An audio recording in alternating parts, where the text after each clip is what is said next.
Bab pertama. Ingatan pahit. Karma itu pasti ada. Tak terasa sudah 20 tahun aku bercerai dari suamiku. Karena kesalahannya mendua akibat dibutakan oleh tahta, cinta dan harta. Aku memilih berpisah darinya daripada harus dimadu. Hati ini tak mampu menerima ada perempuan lain yang meninggalkan bekas keringatnya di tubuh suamiku. Meskipun sebesar gunung dan samudera aku mencintainya. 20 tahun yang lalu, saat aku ingin memberitahu padanya kalau aku tengah mengandung buah cinta kita berdua, nyatanya kenyataan pahit harus kutelan malam itu. Sebuah senyum manis harus berganti dengan senyum pahit getir. Bahkan aku pun tak mampu lagi mengucapkan sebuah kata sebagai ibarat saking sakitnya menahan luka pilu itu. Flashback. Kalau nanti Mbak Lirna tahu gimana? Mas, masalahnya, kandunganku sudah mulai terlihat. Langkahku terhenti di depan pintu kamar saat terdengar suara tanya di dalam. Sedang apa dia di kamarku? Pikirku saat itu. Kumantapkan hati mendengar percakapan mereka. Karena ingin tahu siapa yang Tonya panggil Mas. Jangan sampai ketahuan dulu. Mas belum siap memberitahu Lirna. Meski Mas sendiri yakin kalau Lirna akan menyetujui jika Mas izin menikahimu. Mas tahu, Lirna sangat mencintai Mas. Jawab pria itu. Ya Allah, itu suara suami dan adikku. Bergetar tangan dan bibir ini. Beberapa kali aku beristighfar. Astagfirullah, astagfirullah, astagfirullah. Inikah sebuah kenyataan yang harus ku ketahui? Pantas saja rasanya hati ingin sekali kembali ke rumah. Padahal aku telah berpamitan pada Mas Adrian kalau aku ingin menginap di rumah ibu. Entahlah, hatiku terasa tidak tenang. Selain itu, aku juga ingin memberitahunya kalau rasa pusing yang sering dirasa ternyata bawaan hamil muda. Iya, ibu membawaku periksa ke bidan terdekat dari rumahnya dan ternyata hasilnya positif. Sekarang pakai bajumu, ucap Mas Adrian. Nggak perlu pakai baju lah, Mas. Lagi pula Mbak Lirna itu kan sedang menginap di rumah ibunya. Balas Tanya. Ya Allah, ya Robi. Apa ini? Kalau begitu kita bisa puas menghabiskan malam bersama setelah beberapa hari aku tak sempat menyentuhmu. Ucap Mas Adrian lagi. Apa maksudnya? Apa ini sudah menjadi kebiasaan mereka? Ternyata mereka, Hicks. Tega sekali kalian. Pikiranku salah. Ternyata bukan hanya ibunya yang merebut ayah dari ibuku. Ternyata dia juga merebut suamiku. Tega sekali. Setelah kebaikan yang aku berikan, dia membalasnya dengan cara seperti ini. Dan Mas Adrian, kenapa tega melakukannya padaku? Mas, aku ambil minum dulu di dapur haus. Ucap Tanya lagi. Krek, pintu terbuka. Wajah Tanya terlihat sangat terkejut melihat keberadaanku yang tengah berdiri tepat di depan pintu kamar. Segera aku mengusap air mata yang sudah luluh deras dengan sendirinya. Kupandang sinis tubuhnya dari atas hingga bawah yang hanya berbalut handuk. Mbak Lirna, ucapnya terbata dengan bibir bergetar. Aku masih diam mematung menatapnya. Kulihat, Mas Adrian tengah mengenakan pakaiannya. Setelah itu, menyusul Tony menghampiriku yang masih berdiam diri. Lirna, ucap Mas Adrian. Kuangkat 5 jari tangan sebagai pertanda jangan lanjutkan dulu ucapanmu. Aku sungguh tidak sanggup mendengarnya. Sepertinya kedua manusia yang menjijikan ini paham maksudku sehingga keduanya pun terdiam. Urung niatku masuk ke kamar itu, rasanya sangat menjijikan. Kaki pun dengan lunglai melangkah ke ruang keluarga lalu duduk di sofa dengan bibir yang masih terdiam dan pikiran yang entah kemana. Tak lama aku duduk, kedua manusia itu pun datang menghampiri. Namun, kali ini Tony sudah rapi dengan pakaiannya. Maafkan aku, Mbak. Tanya membuka suara dengan wajah yang menunduk. Sedikit pun, tangan ini enggan untuk menyentuh wajahnya, meski sekedar untuk memberi pelajaran dengan sebuah tamparan. Jijik. Aku merasa jijik dengan perempuan yang berada di hadapanku saat ini. Perempuan yang kubelah setengah mati saat ibu enggan untuk merawatnya. Perempuan yang kubesarkan dengan ibu penuh cinta semeninggalnya ayahku dan ibunya karena kecelakaan. Saat itu usiaku 16 tahun dan dia 13 tahun.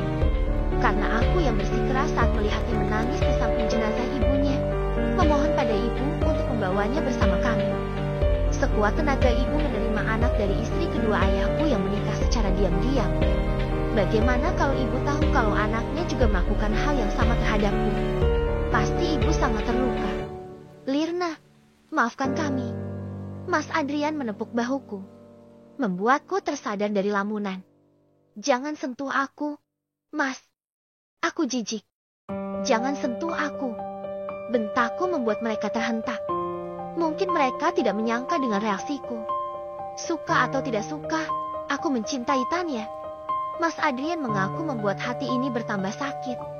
Tanya juga mencintai Mas Adrian. Mbak, imbuh Tanya. Aku terdiam hanya menatap tajam. Berulang kali kuusap air mata yang hendak terjun dengan bebasnya. Tanya rela kok jadi istri kedua, Mas Adrian, ucapnya. Menjijikan, sangat menjijikan. Lagi pula, jelas di surat itu, aku bukanlah anak kandung ayah. Ayah menikahi ibuku yang sudah menjadi janda dan memiliki anak. Ucapnya dengan enteng. Aku mencintaimu, Lirna. Tapi aku juga sangat mencintai Tanya. Izinkan aku menikahi Tanya. Aku janji akan berlaku adil. Sekarang aku lega karena kamu sudah tahu kebenarannya. Aku harap kamu mau menerima kenyataan ini dan menyetujui keinginanku untuk menikahi Tanya. Ucapnya dengan enteng dengan wajah tanpa dosa. Sungguh aku hanya bisa beristighfar untuk menenangkan hatiku. Lagi pula Mas Adrian kaya dan beruang. Pasti Mas Adrian bisa berlaku adil. Mbak Lirna juga tidak akan kekurangan uang. Ucap Tanya meyakinkan. Kutuang air minum ke dalam gelas dan menyiramkannya ke wajah Tanya. Berdebah kau anak perempuan murahan, makiku. Ingin rasanya aku menampar wajahnya. Namun aku enggan untuk menyentuh tubuhnya. Apa-apaan ini, Mbah? Bentaknya. Itu memang pantas untuk kamu. Perempuan menjijikan. Ternyata kamu sama dengan ibumu yang seorang penggoda. Dulu ibumu merebut ayahku dari tangan ibuku. Dan sekarang kamu merebut suamiku. Ternyata istilah buah jatuh tidak jauh dari pohonnya itu memang benar adanya. Hinaku. Jaga ucapanmu, Mbah. Jangan bawa-bawa ibuku yang telah meninggal. Ibu tidak pernah menggoda ayah. Ayah yang datang pada ibu. Cih, pandai sekali berkilah. Mana ada orang salah yang mau mengakui kalau dia salah. Terkecuali orang yang masih punya hati dan rasa malu. Pasti akan mengakui kesalahannya. Mas Adrian, aku tidak mau dimadu. Pilih antara aku dan Tanya. Kali ini mataku beralih pada suamiku yang lebih banyak diam. Ibarat kerupuk, renyah di dalam kaleng. Namun, akan melempem jika di luar kaleng. Mas, kamu udah janji mau nikahin aku. Ingat, Mas, aku sedang hamil anak kamu. Kalau sampai kamu gak mau nikahi aku akan berbuat nekat dan kamu juga bisa masuk penjara. Ancam Tanya dengan raut wajah yang benar-benar terlihat takut. Aku mohon, Lirna, jangan buat aku memilih. Kenyataannya aku tidak mampu memilih. Aku mencintai kalian berdua. Percaya sama aku. Aku bisa berbuat adil. Lagi pula Tanya juga mau menjadi istri kedua. Sahut Mas Adrian. Enteng sekali kamu mengucap kata itu. Mas, kamu kira aku akan bisa memenuhi permintaanmu karena aku sangat mencintaimu. Begitu, Mas. Mereka terdiam. Hari ini cintaku untukmu sudah hilang. Hanya terbawa luka kebencian yang kau torehkan.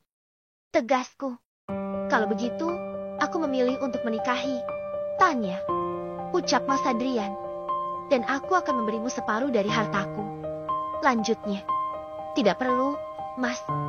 Aku tidak memerlukan hartamu. Sedikit pun, haram bagiku menyentuh sesuatu yang berasal darimu. Aku memiliki keterampilan dan kemampuan. Itu semua akan kupergunakan untuk mencapai sebuah kesuksesan. Bukan untuk mencapai hasrat apalagi untuk merebut suami orang. Balasku sini sembari melirik pada Tanya. Dan untuk kamu, Tanya, aku berdoa sesuatu hal yang baik untukmu. Percayalah, segala sesuatu yang kau tanam akan mendapatkan balasan. Tidak sekarang, tapi bisa di masa yang akan datang. Kalian bersenang-senanglah dan nikmati hidup bahagia di atas penderitaanku. Ucapku seraya berlalu. Aku akan pergi ke rumah ibu. Seminggu setelahnya, Mas Adrian dan Tanya datang ke rumah ibu. Awalnya aku bingung mereka ingin apa. Namun, Tiba-tiba Tanya dengan angkuhnya mengeluarkan sebuah undangan pernikahan dan memberikannya pada ibu. Ibu meminta penjelasan pada Tanya. Dengan membusungkan dada, Tanya pun menceritakan semua pada ibu. Aku sudah berusaha menahan Tanya saat melihat ibu memegangi dadanya. Namun, Tanya justru semakin bersemangat. Ibu yang memang memiliki riwayat jantung, seketika penyakitnya kumat. Aku segera menghampiri ibu yang mendadak terjatuh. Takut, itu yang kurasa. Kamu harus bahagia, Lirna. Kamu harus kuat dan buktikan pada suami serta adikmu kalau kamu akan bahagia melepas mereka untuk bersama. Ucap ibu sambil menggenggam erat tanganku. Menangis aku melihat ibu yang lemah. Iya, Bu, Lirna pasti akan kuat.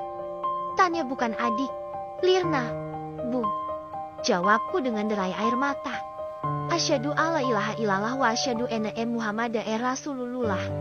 Ucap ibu terbata dan perlahan menutup matanya. Ibu, teriakku histeris. Ya Allah, kedua orang itu hanya menatapku. Tidak ada reaksi apapun. Allah, terbuat dari apa hatinya? Setelah ibu meninggal, hatiku merasa sangat hancur. Kehancuran itu bertambah ketika Mas Adrian benar-benar melangsungkan pernikahan sehari setelahnya. Dan setelah itu, aku pun memutuskan pergi dari kehidupan mereka. Menjauh membawa anakku yang masih dalam kandungan untuk mencari kebahagiaan. Kenangan pahit masa lalu.